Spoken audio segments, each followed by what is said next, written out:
Santos do dia 25 de outubro. Hoje são 3. O primeiro, São Crispim e São Crispiniano, mártires, no ano de 285. Crispim e Crispiniano eram irmãos de origem romana. Cresceram juntos e converteram-se ao cristianismo na sua adolescência. Ganhando a vida no ofício de sapateiro, eram muito populares, caridosos e pregavam com ardor a fé que eles abraçavam. Quando a perseguição aos cristãos ficou mais insistente, os dois foram para a Gália, atual França. As tradições seculares contam que durante a fuga, na noite de Natal, os irmãos Crispim e Crispiniano batiam as portas buscando refúgio, mas ninguém os atendia. Finalmente, foram abrigados por uma viúva que vivia com um filho.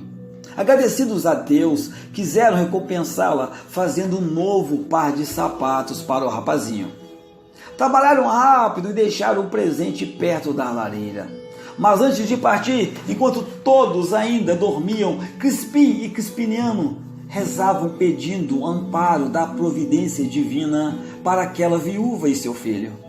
Ao amanhecer, viram que os dois tinham desaparecido e encontraram o par de sapatos cheio de moedas. Quando alcançavam o território francês, os dois irmãos estabeleceram-se na cidade de Soissons. Lá seguiram uma rotina de dupla jornada, isto é, de dia eram missionários e à noite, em vez de dormir, trabalhavam numa oficina de calçados para sustentar-se e continuar fazendo caridade aos pobres. Quando a cruel perseguição imposta por Roma chegou a Soissons, era a época do imperador Diocleciano e a Gália estava sob o governo de Ricciovaro. Os dois irmãos foram acusados e presos. Seus carrascos os torturavam até o limite, exigindo que abandonasse publicamente a fé cristã. Como não o fizeram, foram friamente degolados, ganhando a coroa do martírio. O martirólogo romano registra que as relíquias de seus corpos estavam sepultadas na belíssima igreja de Soissons, construída lá no século VI. Depois, parte delas foi transportada para Roma, onde foram guardadas na igreja de São Lourenço, na Via Panisperna. A igreja celebra os santos Crispim e Crispiniano como padroeiros dos sapateiros no dia de hoje, 25 de outubro. Essa profissão, uma das mais antigas da humanidade, era realmente discriminada por estar sempre associada ao trabalho dos curtidores e também carniceiros. Mas o cristianismo mudou a visão e ela foi resgatada graças ao surgimento dos dois santos sapateiros, chamados de mártires franceses. O segundo santo que hoje é homenageado é o São Gaudêncio. Foi bispo lá no ano 410. Gaudêncio pode bem enumerar-se entre os grandes personagens do século V, do século IV, ao lado de Santo Ambrósio, São Jerônimo e Santo Agostinho. Tu tens um talento tão vivo, escreve-lhe Rufino da Galileia. É uma tal gentileza de espírito que é necessário colocar por escrito e publicar tudo o que dizes nas conversas normais ou na pregação da igreja. Todavia, Gaudêncio ele não se considerava um escritor, tampouco ele teria empunhado a pena, não fosse instalado pelo amigo benévolo, que, impedido por sua doença e não podendo dirigir-se à igreja para escutar suas lições sobre as Sagradas Escrituras, pediu-lhe uma cópia dos 10 sermões. Gaudêncio o satisfez, e dado que o escrito era estritamente reservado ao amigo enfermo, aproveitou para redigir um longo prefácio. Nele, ele discorreu sobre o providencial desígnio divino que, a partir da dor física ou dor moral, sabe tirar um grande bem espiritual. Benévolo não se contentou em ler e guardar os sermões para si, mandou tirar cópias deles, enviando-os a alguns amigos. e um dos novos destinatários dirigiu-se ao bispo para pedir alguns esclarecimentos. Assim, Gaudêncio se tornou um escritor contra sua vontade.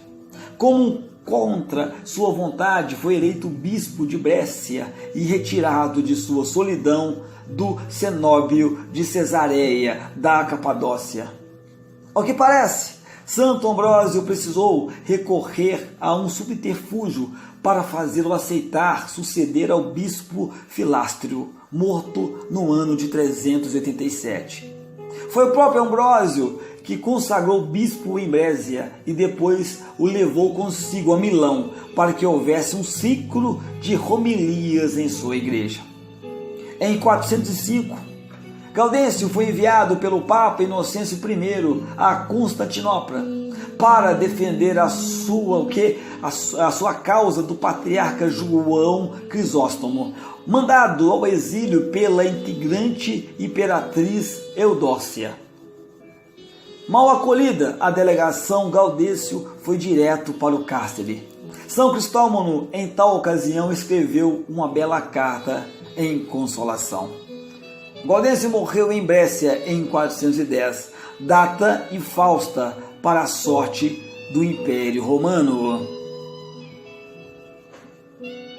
O terceiro santo de hoje, que é homenageado, é Santo Antônio de Santana Galvão, religioso franciscano. Nasceu no ano de 1739 e faleceu no ano de 1822. O brasileiro Antônio de Santana Galvão nasceu em 1739 em Guaratinguetá, São Paulo. Seu pai era Antônio Galvão de França, capitão-mor da província e terciário franciscano. Sua mãe era Isabel Leite de Barros, filha de fazendeiros de Pindamonhangaba. O casal teve 11 filhos, eram cristãos caridosos, exemplares e transmitiram esse legado ao filho. Quando ele tinha 13 anos, Antônio foi enviado para estudar com os jesuítas ao lado do seu irmão José, que já estava no seminário de Belém, na Bahia. Desse modo, na sua alma estava plantada a semente da vocação religiosa. Aos 21 anos, Antônio decidiu ingressar na ordem franciscana, no Rio de Janeiro. A sua educação no seminário tinha sido tão esmerada que, após um ano, recebeu as ordens sacerdotais, no ano de 1762. Uma deferência especial do Papa, porque ele ainda não tinha completado a idade exigida. Em 1768, foi nomeado pregador e confessor do convento das Recolhidas de Santa Teresa, ouvindo e aconselhando a todos. Entre suas penitentes, ele encontrou a irmã Helena Maria do Sacramento, figura que exerceu um papel muito importante em sua obra posterior. Irmã Helena era uma mulher de muita oração e também de virtudes notáveis. Ela relatava as suas visões ao Frei Galvão. Nelas, Jesus lhe pedia que fundasse um novo recolhimento para jovens religiosas, o que era uma tarefa muito difícil, devido à proibição imposta pelo Marquês de Pombal em uma perseguição a ordens dos jesuítas. Apesar disto, contrariando essa lei, Frei Galvão, auxiliado pela irmã Helena, fundou em fevereiro do ano de 1774 o recolhimento de Nossa Senhora da Conceição da Divina Providência. No ano seguinte, morreu irmã Helena e os problemas com a lei de Pombal não tardaram a aparecer. O convento foi fechado, mas Frei Galvão manteve-se realmente firme na decisão, mesmo desafiando a autoridade do Marquês. Finalmente, devido à pressão popular, o convento foi reaberto e o Frei ficou livre para continuar sua obra.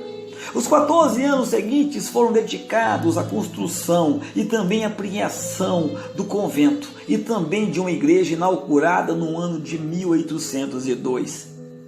Quase um século depois, essa obra tornaria-se um patrimônio cultural da humanidade por decisão da Unesco. Em 1811, a pedido do bispo de São Paulo, fundou o recolhimento de Santa Clara, em Sorocaba. Lá, permaneceu 11 meses para organizar a comunidade e dirigir os trabalhos da construção da casa. Nesse meio tempo, recebeu diversas nomeações, até de guardião do convento de São Francisco, em São Paulo. Com a saúde já enfraquecida, recebeu realmente autorização especial para residir no recolhimento da luz. Durante a sua última enfermidade, Frei Galvão foi morar no pequeno quarto, ajudado pelas religiosas que lhe prestavam algum alívio e algum conforto. Ele faleceu com fama de santidade no dia 23 de dezembro do ano de 1822. Galvão, a pedido das religiosas e do povo, foi sepultado na igreja do Recolhimento da Luz, que ele mesmo construíra. Depois, o recolhimento do Frei Galvão tornou-se o conhecido Mosteiro da Luz, local de constantes peregrinações dos fiéis, que pedem e agradecem graças por sua intercessão.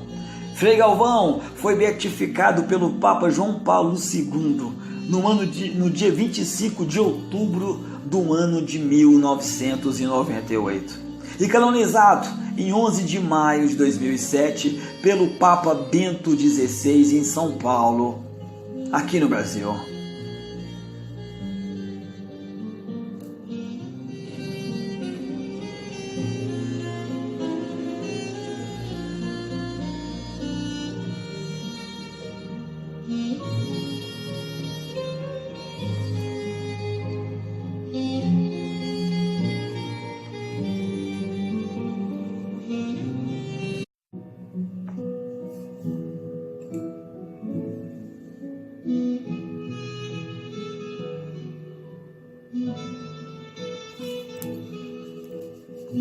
Santos do dia 25 de outubro. Hoje são 3. O primeiro, São Crispim e São Crispiniano.